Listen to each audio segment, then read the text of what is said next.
A I ka ndodhur ndokujt të mendoj se suksesi që ka arritur është thjesht fat, apo se herët avon të gjithë do ta kuptojnë se nuk është aq I zoti sa duket?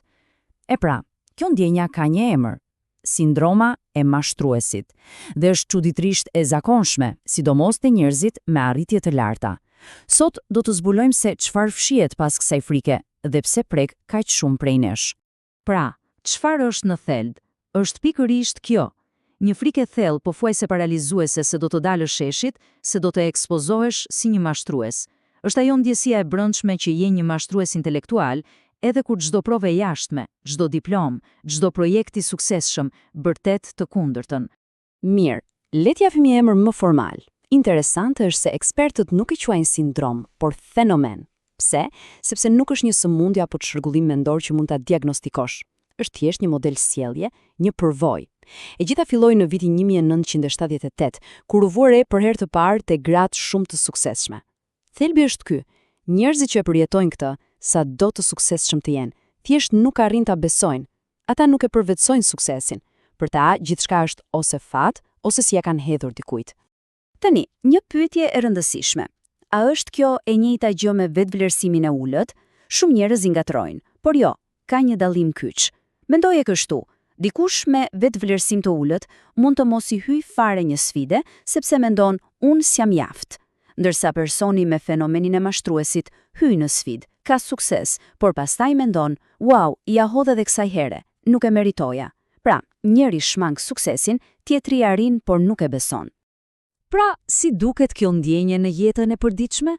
Nuk është një lloj për të gjithë. Doktore Valer Jong, një psikologe, na jep 5 fytyra të ndryshme të këtij dyshimi. Le t'i shohim me radhë, sepse ka gjasa që ndonjëra prej tyre të tingëlloj shumë e njohur. I pari në listë? Perfeksionisti. Ky është klasik. Për perfeksionistin, 99% nuk mjafton kurrë. Nuk ka rëndësi vetëm rezultati final, pra çfarë arrihet. Jo. Fokusi I tyre obsesiv është tesia. Çdo hap, çdo detaj vogël duhet të jetë absolutisht perfekt. Përndryshe, gjitha arritja nuk vlen asgjë. Shikoni shembullin e Aleksit, një inxhinier software-i. Ai mund të ndërtojë një program fantastik, por nëse gjen një defekt të vetëm, sado I vogël, për të gjithçka shembet. Në kokën e tij, ai mendim është, ja, e dija, një inxhinier I vërtet nuk do ta bënte këtë gabim. Unë jam një dëshim. Ky standard I pamundur për përsosmëri e ushqen vazhdimisht atë zërin që I thotë se është mashtrues. Mirë, nga perfeksionisti që fokusohet te sia, kalojmë te tipi 2, eksperti. Këtu fokusi zhvendoset te çfarë? Shqetësimi kryesor I ekspertit? Sasia e informacionit që ka në kokë. Ai ndjen presionin se duhet të di absolutisht gjithçka për fushën e tij. Mendoni për Marian, një studente briljante doktorature. Ajo mund të jetë një nga mendjet më të ndritura në fushën e saj, por le të themi se në një konferencë I bën një pyetje dhe ajo nuk e di përgjigjen. Panik.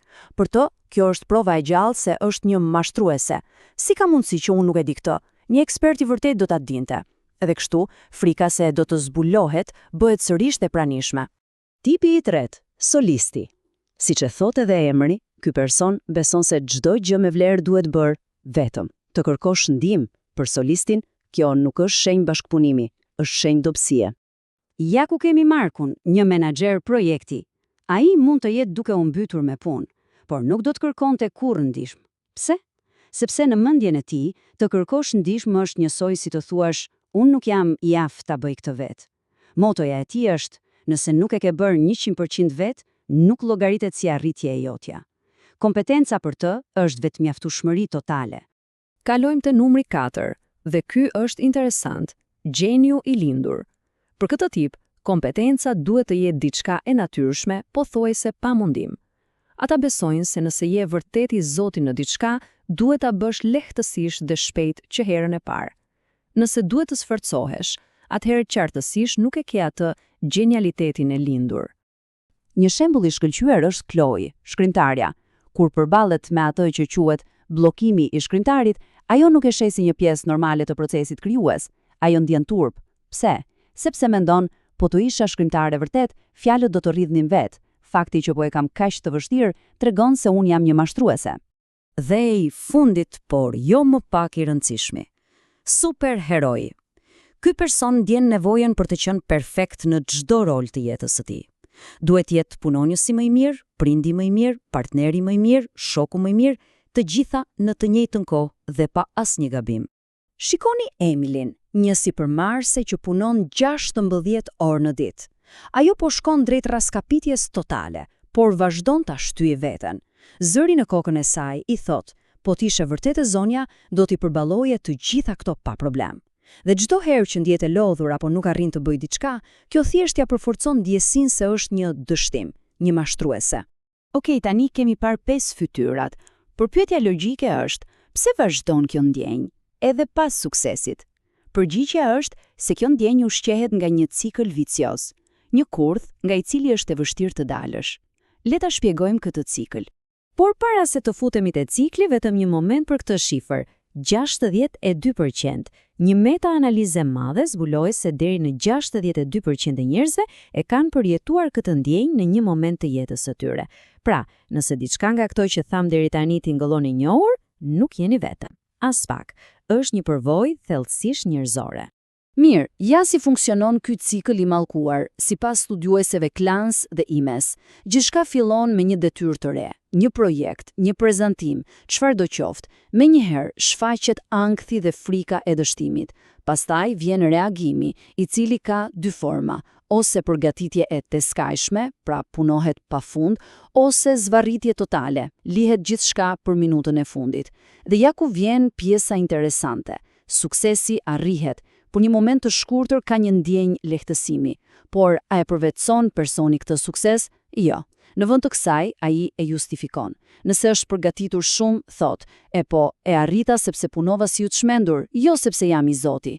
Nëse e ka lënë për në fund, thot, thjesht pata fat.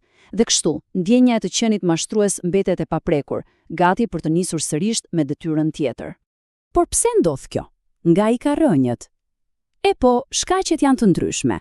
Mund të jetë diçka e brendshme, si perfeksionizmi. Mund të vijë nga fëmiria, një edukat që ka vënë theksin vetëm te arritjet, duke na mësuar se vlera jon varet vetëm nga sukseset. Mjediset ku punojmë apo studiojmë, nëse janë tepër konkurruese, veprojnë si benzinë për këtë zjarr. Dhe, sigurisht, nuk duhet ta harrojmë presionet sociale dhe paragjykimet, të cilat mund ta bëjnë këtë ndjenjë edhe më të rëndë për disa grupe njerëzish. Mirë, mjaft me analiza. E kuptuam problemin. Tani, çfarë bëjmë? Si e luftojmë këtë ndjenjë? Zgjedhja, siç do ta shohim, ka dy anë. Ato që mund të bëjmë ne individualisht dhe ato që duhet të ndryshojnë në sistemin përreth nesh. Le të fillojmë me pjesën personale. Në nivelin personal ka disa strategji shumë konkrete. Për shembull, të mbash një ditar fitoresh. Kjo nuk është për të mburur, por për të pasur prova të prekshme, të zeza mbi të bardhë, kur ai zori kritik fillon të flas. Një tjetër hap, fol me dikën. Thjesht fakti që ndan këtë ndjenjë me një mik të besuar mund të thyejë fuqinë e saj. Mëso të fokusohesh te faktet, jo te ndjenjat. Çfarë ke arritur realisht, jo çfarë ndjen se ke arritur. Dhe ndoshta më e rëndësishmja, praktiko pak vetdhëmshuri. Trajtoje veten me të njëjtën mirësi që do të tregoj për një mik që po kalon të njëjtën situatë. Por, prisni pak. Këto janë zgjidhje individuale. E gjithë historia ka filluar të ndryshojë këto kohët e fundit. Po kuptojmë gjithnjë e më shumë se kjo nuk është thjesht një problem personal që duhet ta rregullojë secili për vete. Dhe ja ku arrim në pikën kyçe të këtij ndryshimi. Narrativa e re po na shtyn të ndryshojmë pyetjen. Në vend që të pyesim çfarë nuk shkon me mua, duhet të fillojmë të pyesim çfarë nuk shkon me mjedisin ku punoj ose studioj, sepse kultura toksike të punës, paragjykimet, pritshmëritë jo reale, këto nuk janë në imagjinatën tonë. Ato janë si fabrika që prodhojnë ndjenjen e mashtruesit. Pra zgjidhja e vërtet, afatgjat, nuk është vetëm t'ju mësosh njerëzve si të notojnë më mirë në ujrat të turbullta. Zgjidhja është të pastrosh vetujrat. Dhe kjo na lë me një pyetje finale, një pyetje për të reflektuar.